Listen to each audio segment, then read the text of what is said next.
I've been doing this for about a year and a half now. After 11 reviews, it feels so refreshingly good to know people care what's on my mind. And being so close to the big 100, I think it's time to kick things up a notch. That's why for the next month, I'm aiming my sights at 4 reviews. Oh, you heard me right. 4 videos in 4 weeks, a great classic per week. Kinda like a marathon of awesomeness. And in my first run, I'm dedicating it to the 8-bit wonder of our childhood. Why?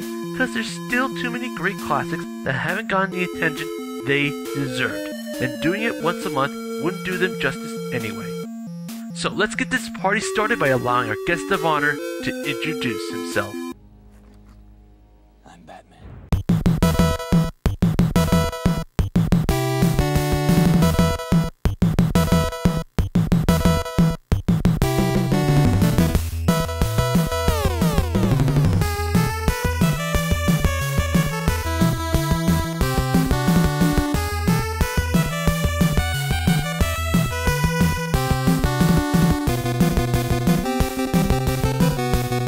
Based on the 1989 cinematic hit by Tim Burton, Batman, the video game, proves what happens when movie licenses are done right.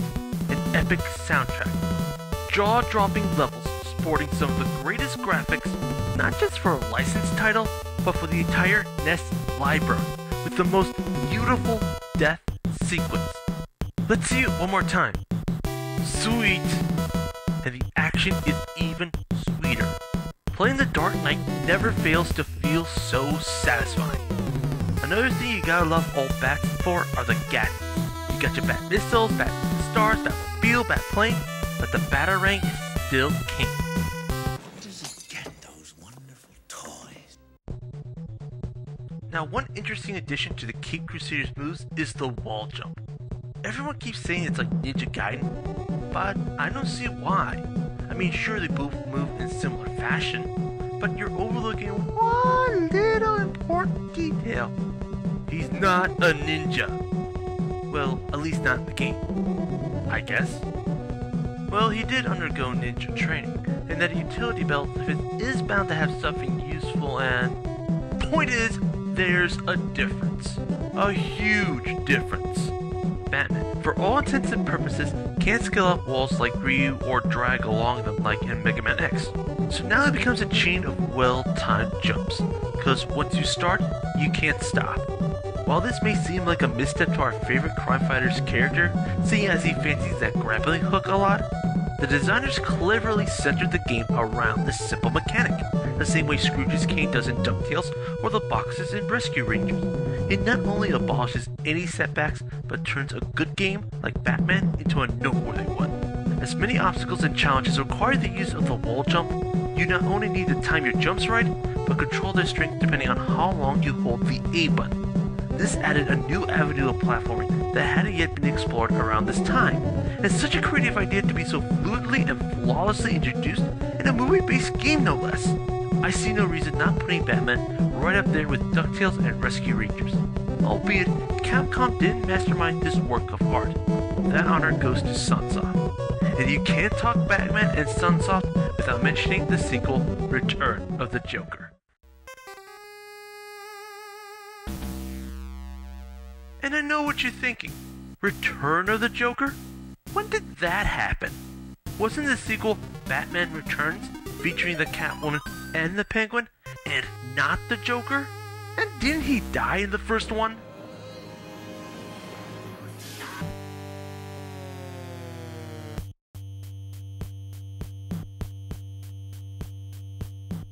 So, what happened? Well, when they lost their Terminator license, Sunsoft was scared shitless. Losing a cash cow like the Terminator was a big detriment, especially in mid-production. Worried the same would happen to their other franchise, Sunsoft broke canon and rushed out a sequel to capitalize on the Dark Knight while they could. A move like that may seem greedy, but lo and behold, they were right. Sunsoft lost their license, and Batman Returns went to Konami. At least we got another good Batman game in the process. And if you didn't get enough of the Joker the first time, here's a second helping. Wait till they get a load of me.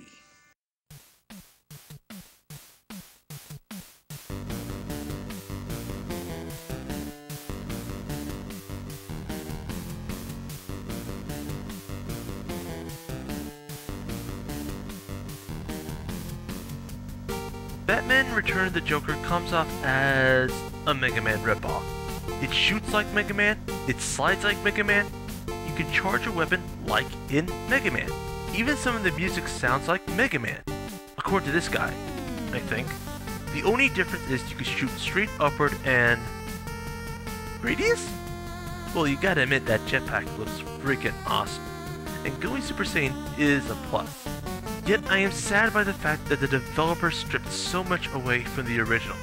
I'm not kidding!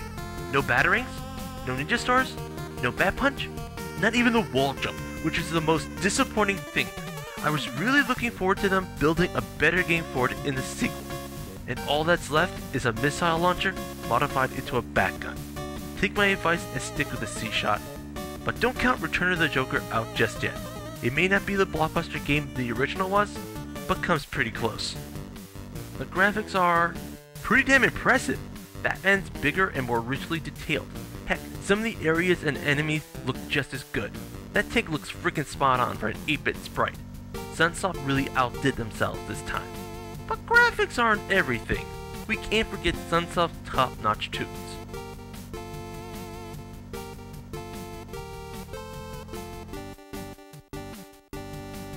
Of course, some people gotta whine how this game is too hard and plays dirty.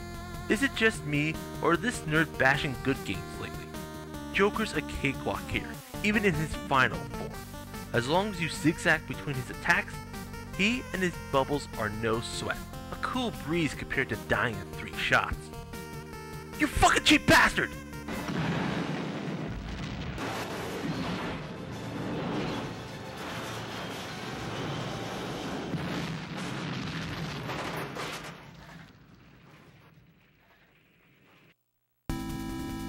Don't call this one an easy one either.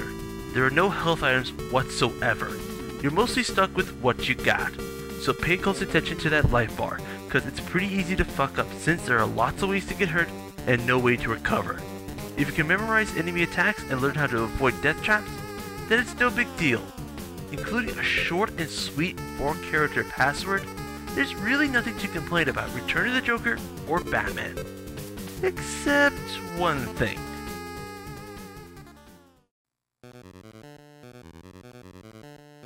I learned there were 2 different sets of cutscenes developed for the Batman video game. The nonsensical random one in the final version we all know, and the incredibly improved prototype I found on YouTube recently. Unbelievable! Unfuckingly believable! How in the world did we miss out on great shit like this that made sense, in a video game no less, for Ronald McDonald? Yeah. I'll say this, if Sunsoft had left it as it is, it would have made an awesome Batman game into a more awesome one. Which kinda proves my point. Licensed titles don't have to be E.T. or Superman 64 or whatever cheap cash-in LGN craps out. I hardly call Batman a forgotten gem, still, it's nice to remember all licensed games aren't doomed to fail. The possibilities for great classics like Batman, Rescue Rangers, DuckTales, or any of the dozens of good licensed games are out there. Arkham Asylum really fits the bill to a T. Really well done, and keyword here, profitable. So developers have nothing to worry. I really think it's time for them to get their minds off money and start putting thought into good games for a change. May have to wait a while, but the wait is worth it. Anything else? Oh, one last thing. Don't forget, Sin and Punishment 2 is coming.